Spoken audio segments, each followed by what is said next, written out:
You are everyone's first call, the one who fixes things, holds things together, never breaks.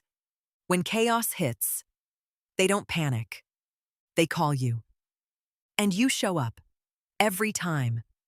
But here's the question no one asks you.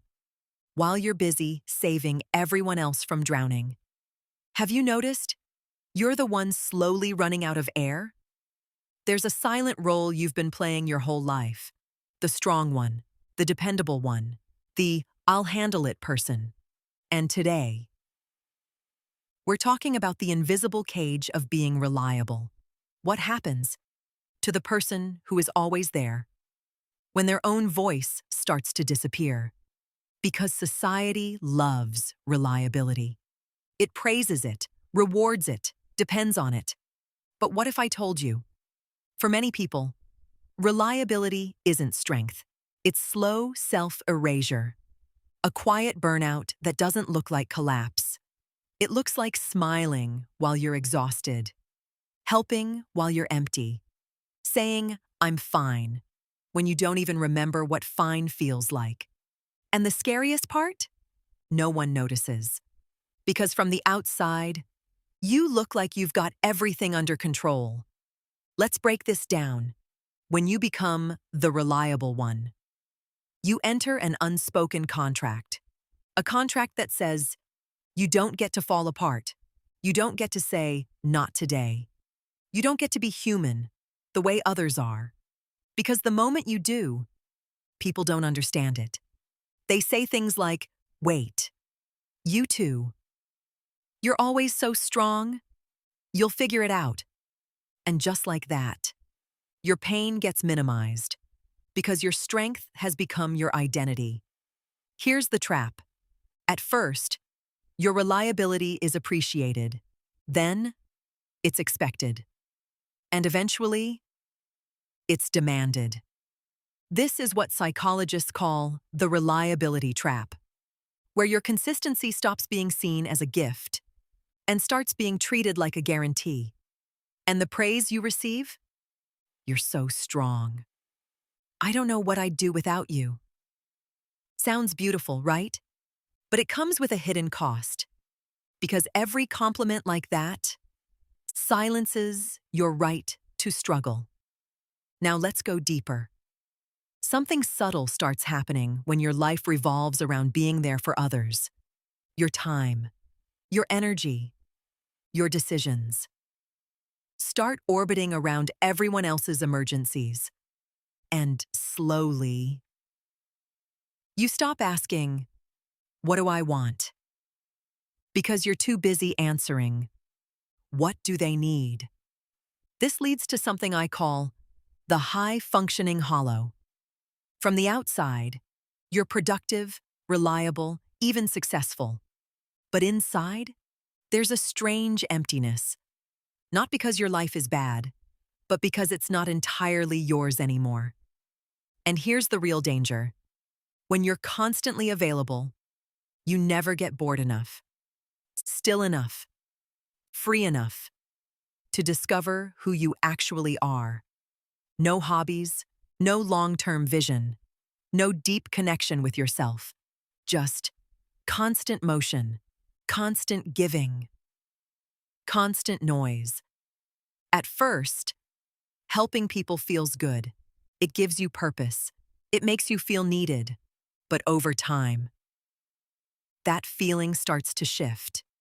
You begin to feel tired, irritated, drained.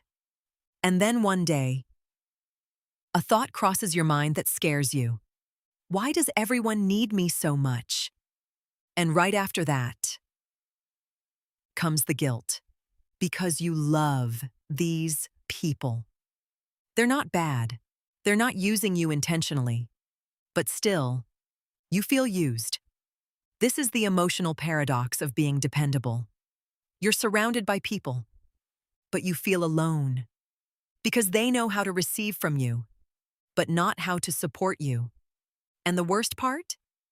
You trained them to do this. By always saying yes. By always showing up. By never letting them see your limits. So why don't you just stop? Why not say no? Why not take a step back? Because deep down, there's a belief controlling everything. My worth is in how useful I am. If you're not helping, you're not valuable. If you're not available, you're not loved. And in today's world, this belief is amplified. Messages, calls, notifications. There's this illusion that everything is urgent, that you need to respond immediately, be there, instantly. But let me tell you something clearly. Urgency is often an illusion, and your constant availability is not kindness. It's conditioning. And the first time you set a boundary, it will feel uncomfortable, even wrong. People might question it. Some might pull away. And that's when the truth reveals itself. Not everyone loves you. Some just rely on you. Now here's where everything changes. You don't need to stop being a good person. You don't need to become cold or distant. But you do need to redefine what reliability means. Step 1. Break the immediate response habit.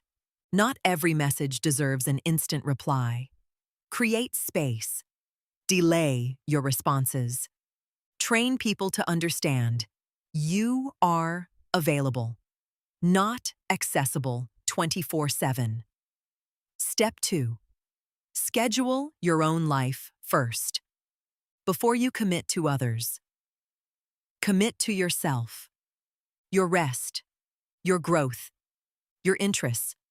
Because if your schedule is always full of other people, there will never be space for you. Step 3. Learn to say not now without explaining. You don't need a long justification. A simple, I can't right now, is enough.